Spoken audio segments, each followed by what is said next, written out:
Peruvian food. It's an event here in UQ.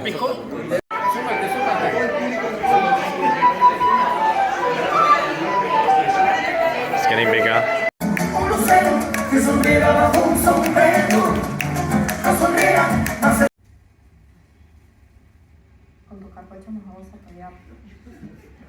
Moving this down Wasn't that Brooke? while we're driving in the car. Maybe it wasn't. It was Brooke. I saw her. That you? Yeah. That was us. So excited over oysters. Sambal, it's not very sambal-y, but it's Oh, good. it looks good actually. Is that yours when we drank it?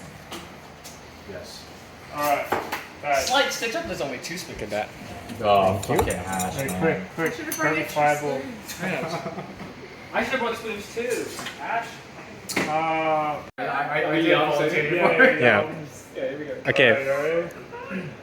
Later, Yeah, we're doing yum. It's gonna be my son. What are the rules again? So we just say yum. As long as you can. Yeah. And then we all together say say, and then Yeah. Okay. there we go. Ready?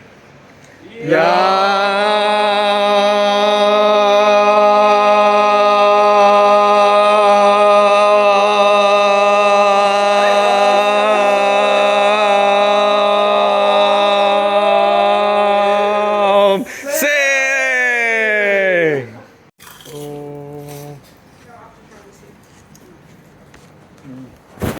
Can you quit?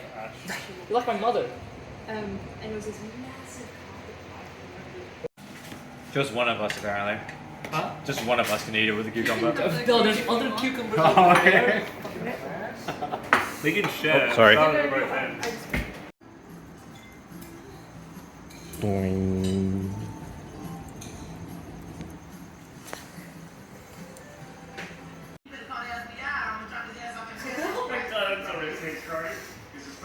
How old is this?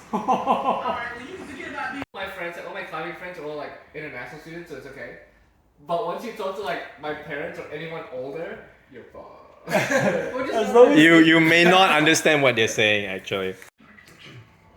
It's no wonder that this city received UNESCO It's World quite Heritage old. Site Like status the in vibe 2006. is quite still When walking old, around this which is historical area, nice. That's the you'll find lots yeah. of beautiful buildings and wall paintings. Yeah, we have a lot of Which street represent art. That's one of past Penang like and town's street. That's a very famous street. Look at alcoholics. Hey guys, so that's the end of week number 9. No wait, this is the last episode. No wait. Ugh. This is the This is the end of episode number 9 for my PhD, and basically nothing much really happened this week, to be honest. I mean, a lot of things did happen, but I probably didn't really record it. What did I even do on Monday? I just did a lot of work, and then I went to the grocery store, and then I came back.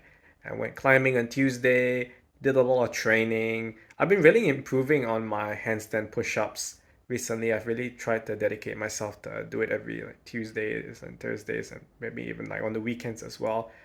And then Wednesday, I didn't do much either. I went back home. Yeah, and then Thursday,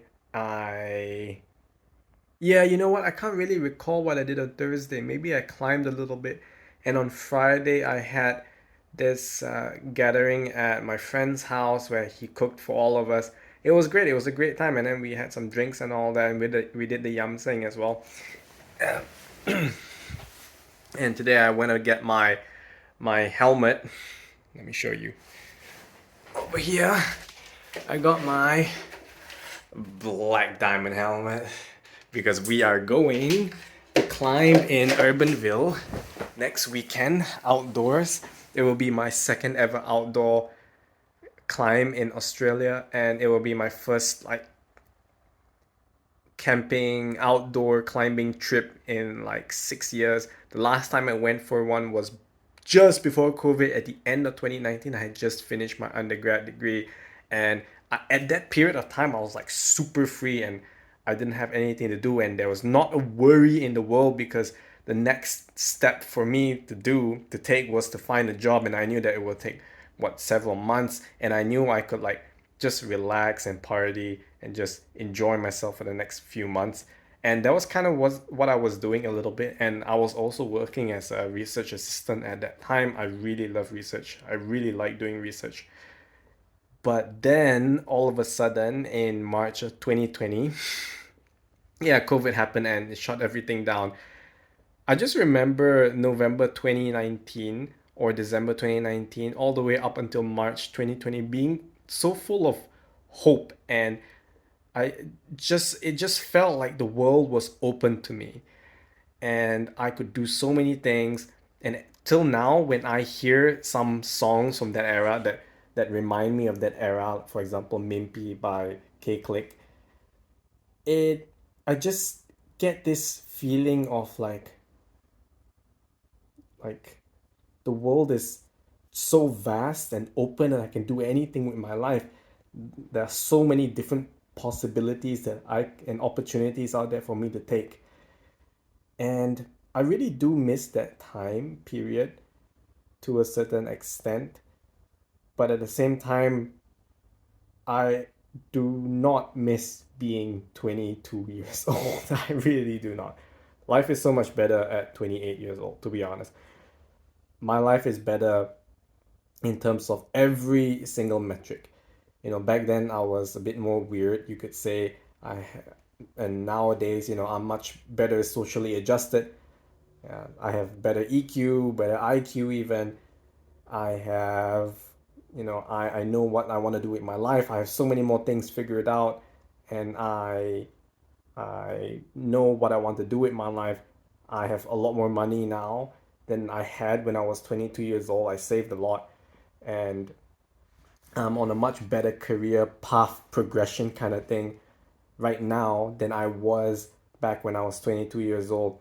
And yeah, I know who to spend my time with. I know what I don't like to have in my life, and I know what to remove from my life. And I know how to design my life, and I know how to do things that make my life fulfilling.